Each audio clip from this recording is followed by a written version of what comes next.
राजा बलि के माता पिता का नाम विरोचन तथा विशालाक्षी था। उसके दादा प्रहलाद थे जो भगवान विष्णु के प्रिय भक्त थे। बलि अपने पिता विरोचन की देवराज इंद्र के द्वारा छल से हत्या कर देने के बाद राजा बलि तीनों लोकों के सम्राट बने थे।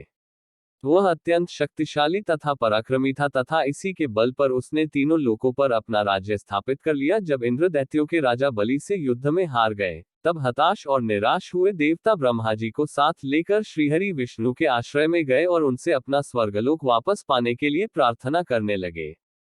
श्रीहरि ने कहा कि आप सभी देवतागण दैत्यों से सुलह कर लें और उनका सहयोग पाकर समुद्र मंथन करने का विचार दिया। समुद्र मंथन से जो अमृत प्राप्त होगा उसे पिलाकर मैं और आप सभी देवताओं को अजर अमर कर दूंगा। तत्पश्चात ही देवता दैत्यों का विनाश करके पुनः स्वर्ग का आधिपत्य पा सकेंगे।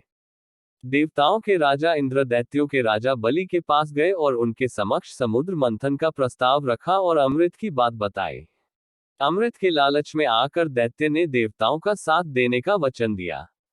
देवताओं और दैत्यों ने सोचने लगे कि समुद्र को कैसे मेट। देवताओं और दैत्यों ने भगवान शिव जी के पास गए। ये सब लोग शिव जी से अपनी समस्या बताई तो शिव जी ने मद्रांचल पर्वत और वासुकी नाग को रस्सी बनने का बात बताई। दैत्यों ने अपनी पूरी शक्ति लगाकर मद्रांचल पर्वत को उठाकर समुद्र तट पर लेकर जाने की चेष्टा की, लेकिन नहीं उठा पाए। तब श्रीहरि ने उसे उठाकर समुद्र में रख दिया। मद्रांचल को मथानी एवं वासुकी नाग की रस्सी बनाकर समुद्र मंथन का शुभ कार्य आरंभ हुआ। श्री विष्णु की नजर मथानी पर पड़ी, जो कि अंदर की ओर धंसती चली जा रही थी। ये देखकर उन्होंने स्वयं कच्छप बनाकर अपनी पीठ पर मद्रांचल पर्वत को रख लिया।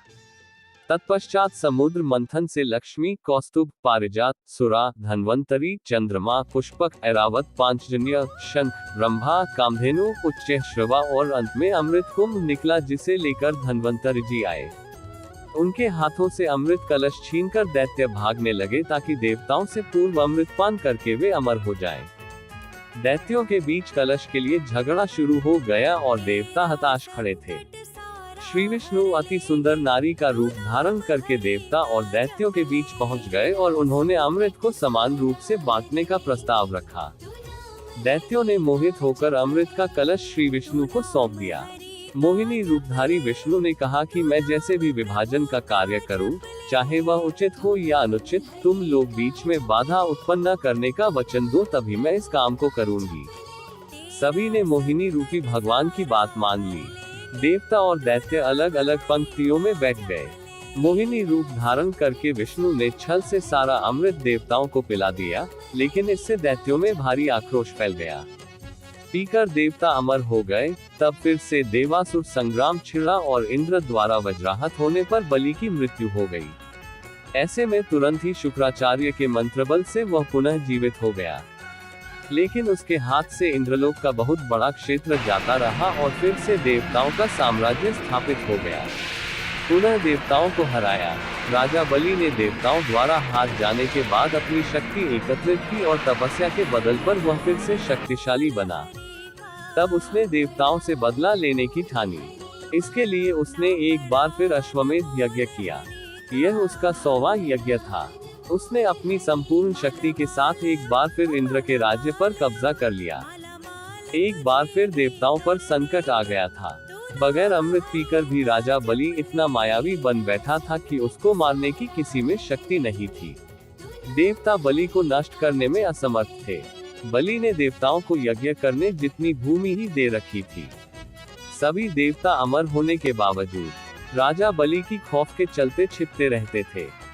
उसकी राजधानी दक्षिण भारत केरल में है। राजा बलि चूंकि उसका जन्म प्रहलाद के कुल में हुआ था, लेकिन दैत्य जाति होने के कारण उसके अंदर अहंकार ज्यादा था।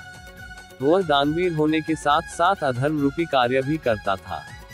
हालांकि वह भगवान विष्णु का भक्त भी था, लेकिन देवताओं आदि से वह ईर्ष्या रखता था। इसी ईर्ष्या में राजा बलि ने इंद्र को उनके सिंहासन से अपदस्थ कर दिया।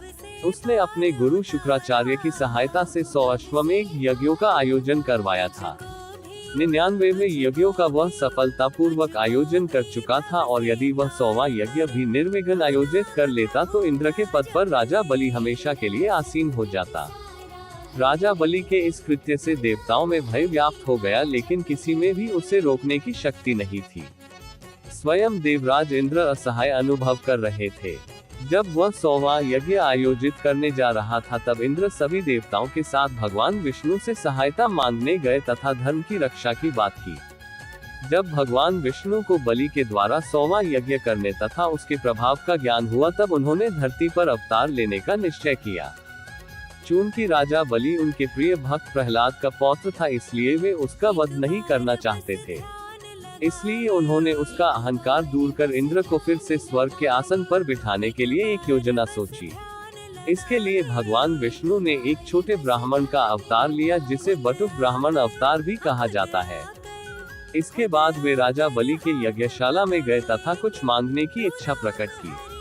राजा बलि के द्वार पर आए किसी ब्राह्मण को खाली हाथ वापस नहीं भेजते थे, इसलिए वह यज्ञ शुरू करने से पहले ब्राह्मण को दान देने की इच्छा से बाहर आ गया। भगवान विष्णु ने वामन अवतार में उससे 3 पग धरती मांगी, जिस पर राजा बलि को आश्चर्य हुआ कि 3 पग में क्या करोगे आप, एक गांव ले लो। गुरु ब्राह्मण बोले बस मुझे 3 ही पग चाहिए। ये सब शुक्राचार्य सुन रहे थे। शुक्राचार्य ने राजा बलि को रोकने का प्रयास किया, लेकिन राजा बलि ने अपने दानवीर व अहंकारी स्वभाव के कारण ब्राह्मण को 3 पग धरती देने का संकल्प ले लिया। इसके पश्चात भगवान वामन ने अपना अवतार आकाश तक बढ़ा कर लिया, जो संपूर्ण लोकों में फैल गया। उन्होंने अपने एक पग में संपूर्ण पृथ्वी तथा दूसरे पग में स्वर्गलोक नाप लिया। दूसरे में स्वर्ग और तीसरे के लिए बलि से पूछा कि तीसरा पग कहाँ रखूं। पूछने पर बलि ने मुस्कुराकर कहा, इसमें तो कमी आपके ही संसार बनाने की हुई, मैं क्या करूं भगवान, अब तो मेरा सिर ही बचा है। इस प्रकार विष्णु ने उसके सिर पर तीसरा पैर रख दिया। उसकी भक्ति से प्रसन्न होकर विष्णु ने उसको पाताल में रसातल का कलयुग के अंत तक राजा बने रहने का वरदान दे दिया। तब बलि ने विष्णु जी से एक और वरदान मांगा। राजा बलि ने कहा कि भगवान, यदि आप मुझे पाताल लोक का राजा बना ही रहे हैं तो मुझे वरदान दीजिए कि मेरा साम्राज्य शत्रुओं के प्रपंचों से बचा रहे और आप मेरे साथ रहें। अपने भक्त के अनुरोध पर भगवान विष्णु ने राजा बलि के निवास में रहने का संकल्प लिया।